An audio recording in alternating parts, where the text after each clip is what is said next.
After you get the go-ahead to plan your project, the first thing you do is identify the work that has to be done.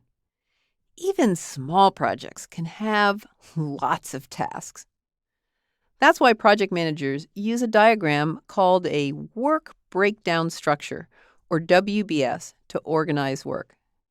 You use it to divvy up project work into manageable pieces so you can plan, track, and manage your project.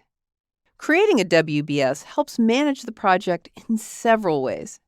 First, it's easier to estimate time and cost for smaller chunks of work. Say the sponsor wants to know how long the whole project will take. You can't come up with a good answer off the top of your head. It's a lot easier to think about how long smaller parts of the project will take. After you estimate the small chunks, you can add them up to get an estimate for the entire project. It's also easier to assign work to team members.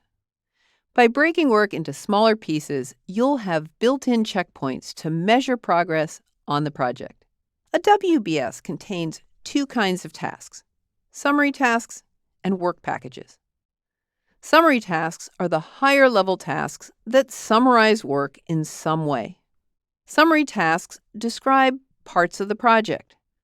They could represent phases or deliverables, or even work done by different groups in your organization. In our scheduling project, the WBS is organized by deliverable.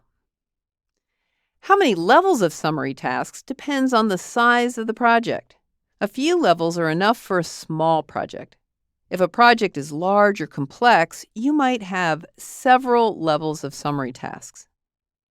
Work packages are the lowest level tasks in the work breakdown structure. They spell out lowest level project deliverables and the detailed work needed to deliver them. In the scheduling project, the summary task to configure the system server might have work packages to activate modules, set options, and add software links. Breaking your project down into manageable pieces helps you plan and manage your project effectively. The best way to build a work breakdown structure, or WBS, is to start at the top level of summary tasks and work your way down.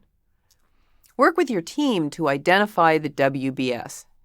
You're less likely to forget work that needs to be done, and the team is more likely to buy into the project. As a team, you identify the top few levels of summary tasks. Then you can have smaller groups break down the summary tasks into smaller chunks. At the end, everyone gets back together to review the results and correct any issues. If the full team isn't on board yet, work with your initial team to brainstorm the WBS. Then you can revise and add more detail to the WBS later as others join the project. Start by using the scope statement and deliverables to identify the top-level summary tasks. For example, the scope for the scheduling project includes redesigned scheduling processes, a new scheduling system, documentation, and training. So you add summary tasks to cover all of those. Next, break down each of the summary tasks into smaller pieces. Intermediate deliverables come in handy for identifying lower-level summary tasks and work packages. For example, the scheduling project includes a deliverable for a signed contract with the system vendor. Let's add tasks to obtain proposals, select the vendor, negotiate terms, and sign the contract. You might wonder, how much breakdown is enough?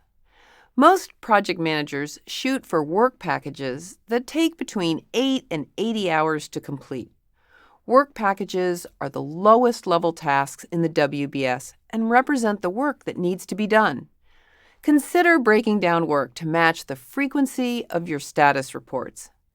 That way, you have measurable progress and completed tasks for every status report. Here are some tests to determine whether you've broken work down to the right level. Time and cost are easy to estimate. Status is easy to measure. Task durations are shorter than your reporting periods. The detail is at the level that you can and want to manage.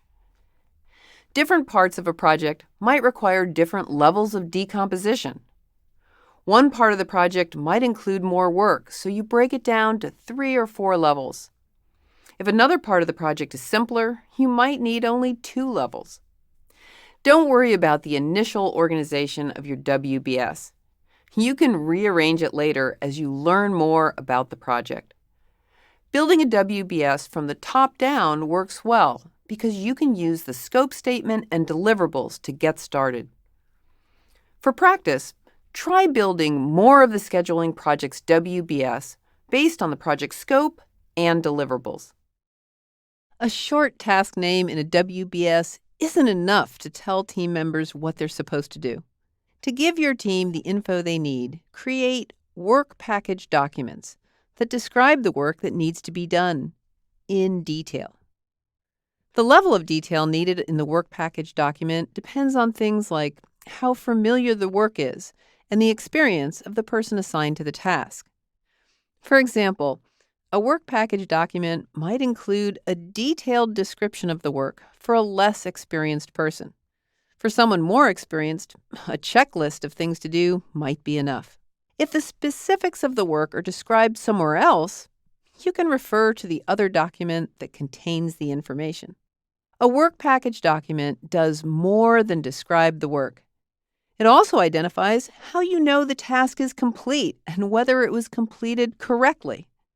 For some tasks, you can include the corresponding deliverable and success criteria in a work package document.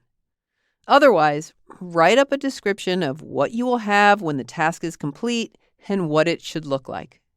As project manager, you won't know enough about every aspect of the work to produce these detailed task descriptions. Turn to the people who helped you build the WBS, team leaders for the groups that will work on the project, or other knowledgeable people to help fill in the details.